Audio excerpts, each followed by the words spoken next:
Hey everyone, what's going on?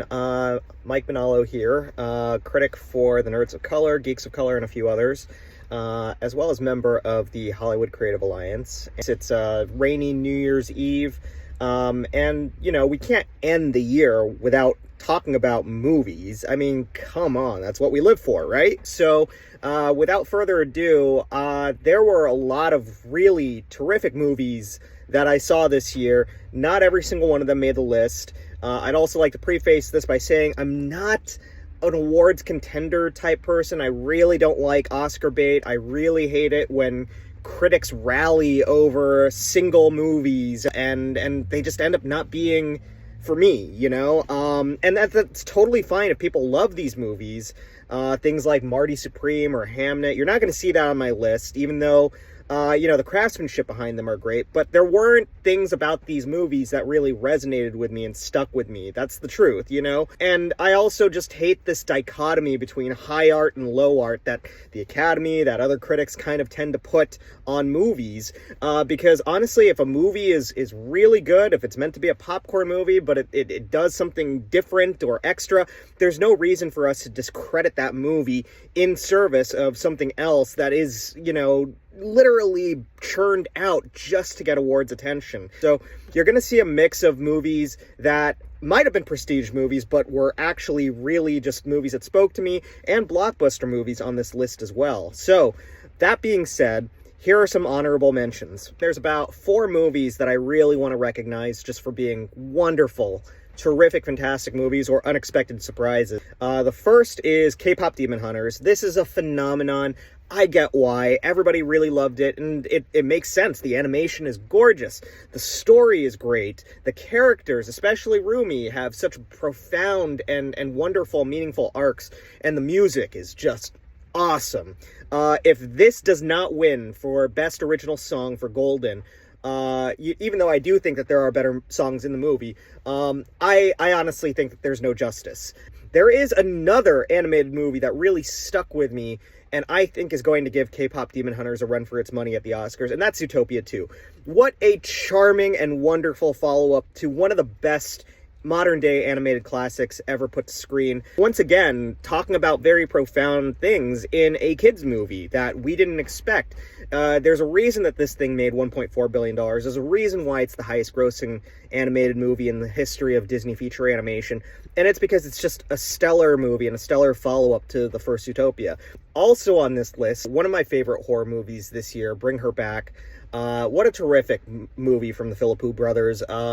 These guys just came out of nowhere and, brought us a terrific movie like Talk to Me, and then followed up with something even better in Bring Her Back, a movie about grief that I don't think gets enough attention. I think unfortunately, bigger, splashier films like Weapons, or Final Destination, The Conjuring, Black Phone 2, those kind of, really steamrolled this small movie. But this, I think, is so great.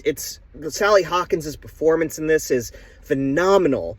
And what it has to say about grief and, the creation of this villain who is despicable yet also sympathetic, is just profound and interesting, and it makes her multidimensional and sympathetic in ways that I don't think a lot of other movies were able to do that. My last honorable mention is a movie that really surprised me, and I think a lot of folks will disagree with this one, but I was absolutely overjoyed seeing it come to life on screen. The live-action remake of How to Train Your Dragon. Yes, I understand that it's using essentially the same screenplay, but not only are the visuals really great, it's a testament to how good and how much director Dean DeBlois knows his craft and his story, because he plays different notes in this movie that make the movie a little less comedic, a little more dramatic, and makes the relationship between Hiccup and Stoic in this version a little bit more, how should I say, tragic, somewhat deeper as well. I thought that he did just a stellar job with this, plus on a technical level, what an amazing film. Now that that's over with, we are getting into my top 10 of the year. Now, I think a lot of folks might disagree with some of these. I honestly think that some of these don't get enough love and enough credit. And that couldn't be more true for my number 10 pick, which is Companion. I love this movie. I think it was, if the twist in this movie was not ruined by the marketing campaign, I think we'd be seeing it on a lot of other horror lovers' top 10 lists. It's funny as hell. It is surprising as hell. I got to see it before any marketing came out, so for me, I was blown away by the twist. But also, I was absolutely knocked on my ass by the performance of Sophie Thatcher here. She is brilliant. She's such a good actress, from everything from Heretic to Yellow Jackets to this. This, I think, is probably her crowning achievement so far. With Iris, such a breakout character in this movie. She's funny as hell. She makes Iris so sympathetic. She is rough and tumble as it gets, running around and falling and wrestling with guns and everything like that. She speaks German at a certain point. At the very beginning of this movie, spoiler alert, I had no idea that Iris was going to be a companion bot.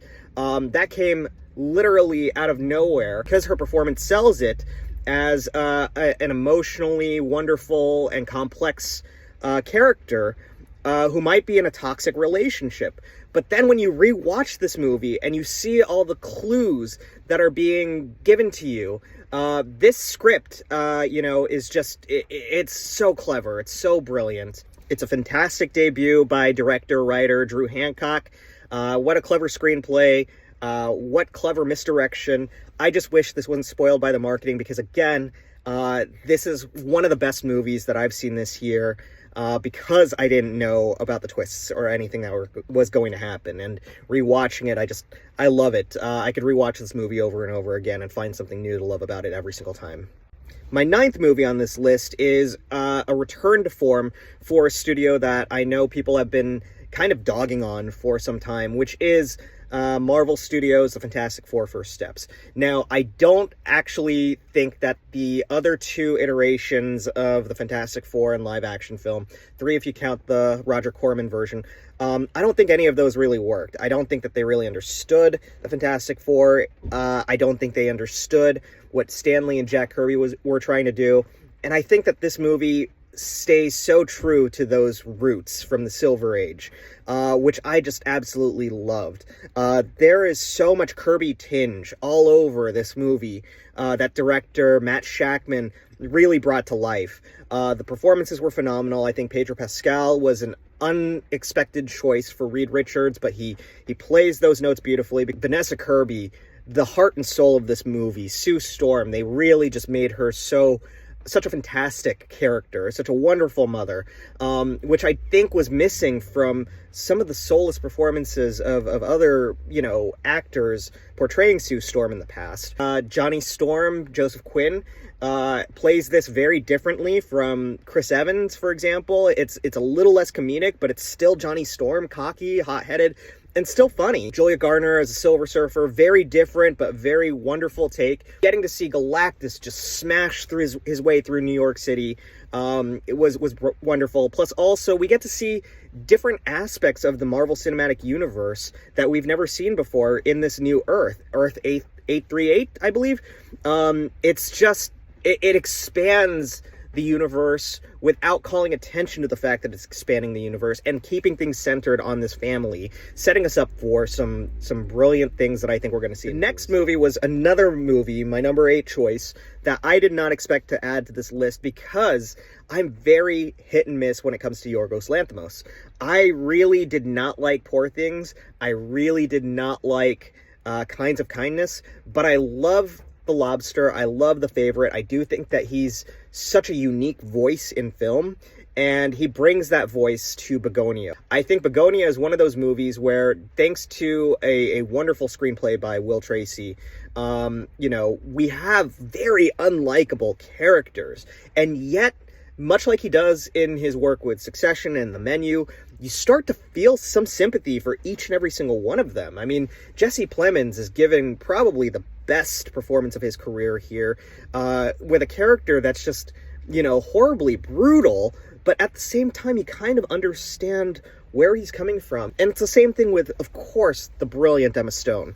The Poor Thing shaved her head for this, but apart from that, she's playing the corporate CEO thing brilliantly. Everything that she's doing, you can tell that the character has this, trying to outmaneuver her captors, but also is presenting this very professional front that's reminiscent of, if you've ever worked in the corporate world, what you see when people are doing political plays all over, But then there are other things that she's doing that shifts your perspective of her character back and forth. She is, of course, very sympathetic because she's being horribly, brutally tortured, but she's also just kind of slimy in a way. It's hard to defend her, but you also feel the need to because of how horrible she's being treated in this movie.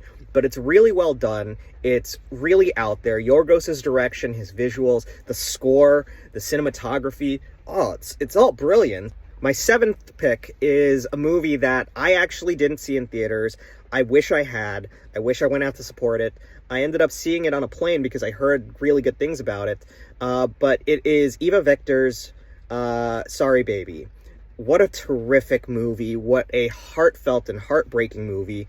This is the first time that Eva has written and directed a movie, and she just does a phenomenal job with this one. It's subtle, but it's beautiful, but it's tragic, but it's funny.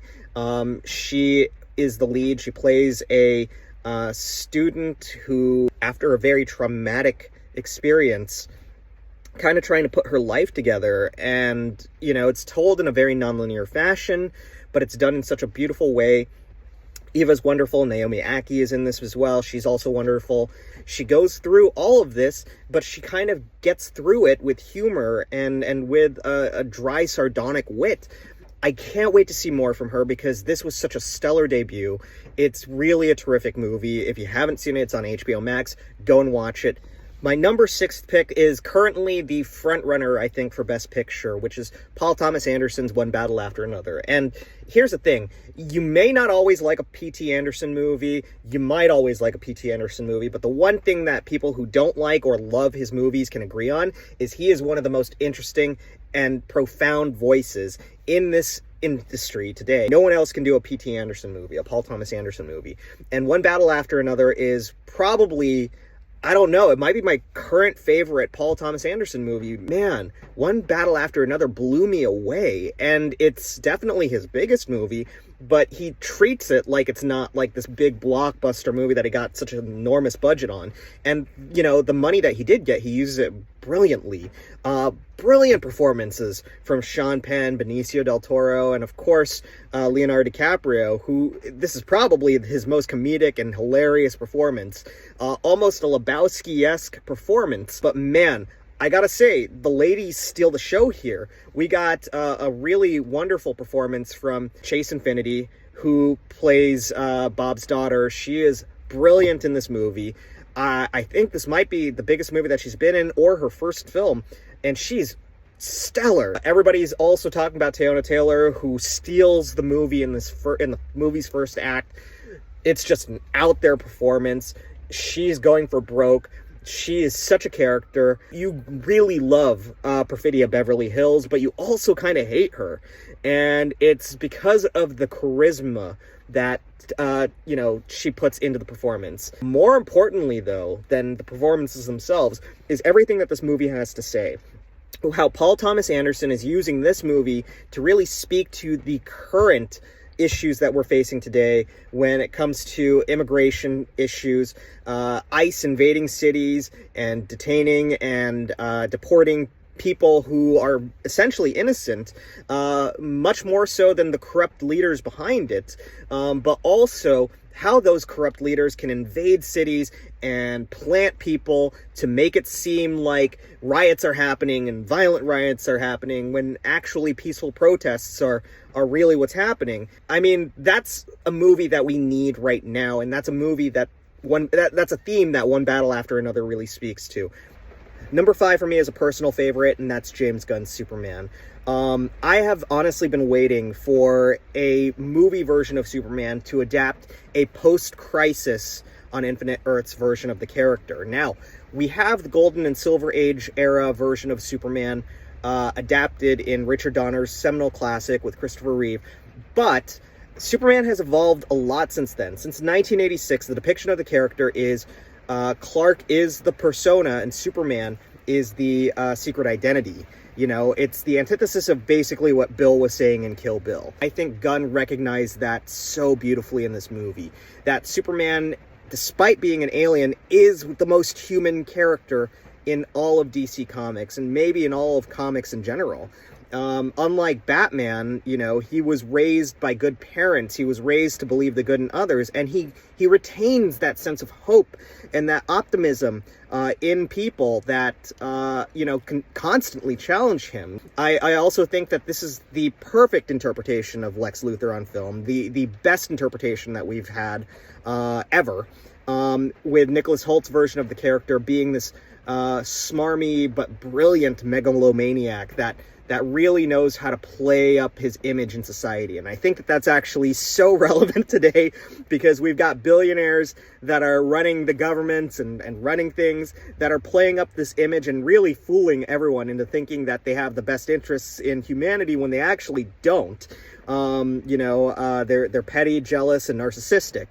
And that's Lex Luthor in a nutshell. We've also got the best interpretation of Lois Lane and Jimmy Olsen to date on film. Rachel Brosnahan knocks it out of the park. Intrepid reporter, brilliant, saves Superman's ass so much in this movie. Smart, determined, not a damsel in distress. Love it, love it, love it, love it. And Jimmy being this really eyes on the ground kind of spy almost. A lot more clever than just a photographer that is killed off in the first 5 seconds of a movie. But also, Gunn does the fun thing and builds out this DC universe with the inclusion of the Justice Gang and with the ties to Peacemaker Season 2 and even Creature Commandos. He's threading these needles without making the movie completely dependent on them. He's telling a specific human Superman story that appeals to really the post-crisis audience, you know, the versions of the fans of the character as he's been interpreted since 1986, including like the Bruce Timm versions of the character to today's recent runs in comics. Number 4 was a movie that I didn't even have on my bingo card at all. I wasn't anticipating it. I didn't really know much about it, and then when I watched it, it blew me away. And that's Francis Lawrence's The Long Walk, written by J.T. Molnar. It should have been apparent to me how much I was going to like this movie, because Strange Darling, J.T. Molnar's other movie, made my top 10 list, I think last year or the year before, whichever year it came out. He is such a beautifully brilliant writer. And, you know, Francis Lawrence, J.T. Molnar, and the folks at Lionsgate got the perfect cast to portray these characters. Huge shout out to Cooper Hoffman, but especially David Johnson, who brings in one of the greatest performances that I've seen this year. This is the same David Johnson that we saw in Alien Romulus playing Andy. He's such a brilliant actor.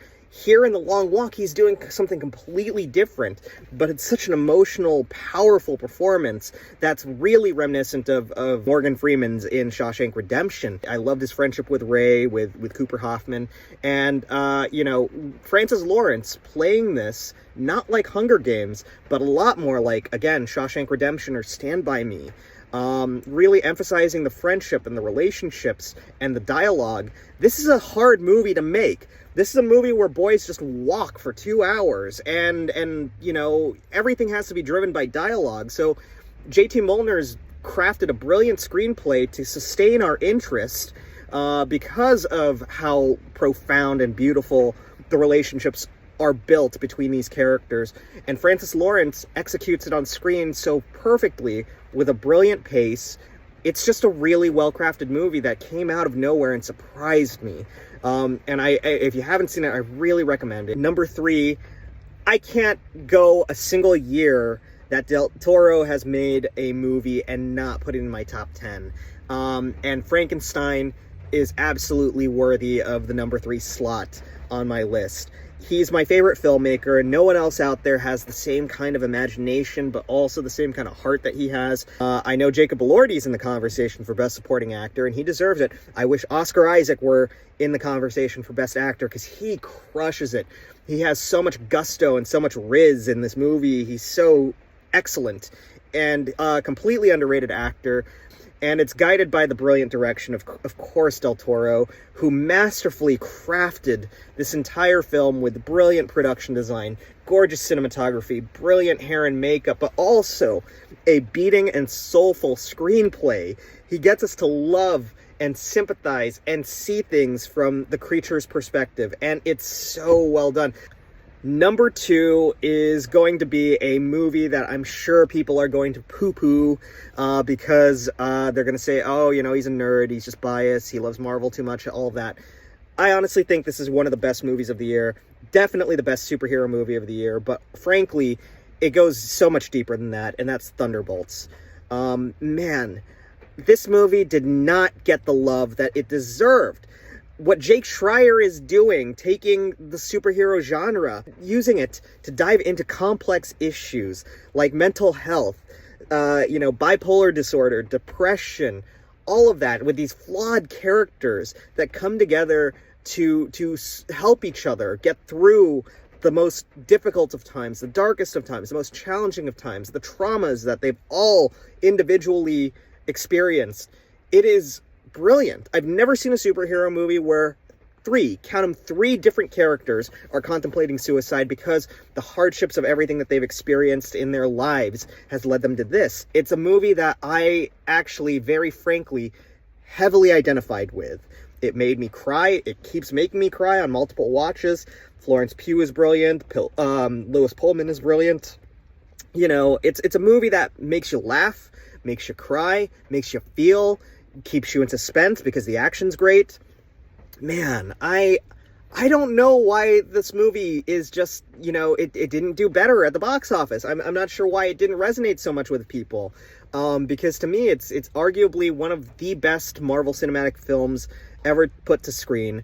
I think it's got some amazing character development, some amazing performances. And, I understand that because it's a popcorn movie, because it's a Marvel movie, people aren't going to pay too much attention to how deep this movie actually is. But it is actually quite rich in the same way that a movie like Inside Out or Eternal Sunshine of the Spotless Mind is as rich and complex and brilliant. And bravo to Jake Schreier, the director of this film, for really putting that at the forefront as the crux of this movie, those issues, because there are things that do need to be talked about, and to be able to blend it in seamlessly into this entertaining, hilarious, action-packed, beautifully acted Marvel film. It doesn't get enough credit. It deserves it. This is number 2 for me. Deal with it, guys. And now my number 1 pick of the year. It was my favorite movie, established as my favorite movie in April, and nothing has ever, surpassed it. And that's Ryan Coogler's Sinners. Oh my God, what a stellar movie. Everything about this movie is incredible. And Ryan Coogler, with this movie, has firmly established himself as one of the best filmmakers working today, in the same ballpark as Steven Spielberg, Martin Scorsese, Tarantino, Del Toro. He is that good. And it's because he does what no other filmmaker does, which is take these genres that most people would just completely disregard, especially Academy voters and critics, like superhero movies or like horror, and he elevates them into something much, much deeper. He elevates them beyond the expectations of the respective genres that they're in. He is absolutely going to be nominated for Sinners because it is a masterpiece, guys. This is a horror vampire movie where he basically takes the fun of From Dusk Till Dawn and he blends it in with these relevant messages about cultural appropriation. And God, no one else can do that. It is genius. Michael B. Jordan, terrific as Smoke and Stack. 2 different characters that he's playing. They couldn't be more diverse from one another. But he does such a brilliant and magnetic job with this. Haley Steinfeld's great. Wunmi Masako, oh my God. B-15 from frickin' Loki, doing a stellar job in this movie as well. However, if I'm going to give any sort of MVP award to anyone in this movie, it's Miles Catton. This is a kid that has never been in a movie and just blew us all away with both his singing abilities and his acting abilities. He's such a great, brilliant actor and a brilliant character. I'm surprised he's not in the conversation for Best Supporting Actor. That is really disappointing to me because he stole this movie away. He is phenomenal, and everything that Ryan Coogler does, both with his performers and visually in this movie, is absolutely stunning. Everybody's talking about, of course, the brilliant, scene in the movie that had to be seen in IMAX, where Miles Catton's character, Sammy, is piercing the veil between the living and the dead in real time, and Coogler's, one-take shot is so brilliantly executed, exploring the history of music and the influence that African culture has had on music, on the music industry, and the different genres that have come out from that.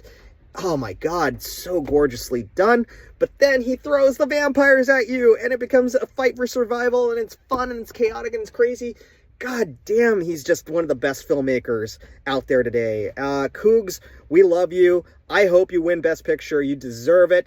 I hope you get all the nominations. You deserve it, because this movie is just stunning, both from a musical level, a visual level, a writing and direction level, a performance level. By the way, Ludwig Göransson, you are going to win your second Oscar, buddy. I mean, you are just fantastic score, fantastic job here. The songs in this movie are brilliant, and so is your score. It just takes this movie further. Oh my God.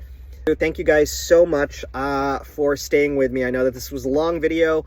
You can't really count down 10 movies plus honorable mentions without making it long. Hopefully you guys enjoyed it. I can't wait to hear what's on your top 10s this year as far as movies go. I bet there's a lot of good ones out there. So thank you guys so much. Happy New Year.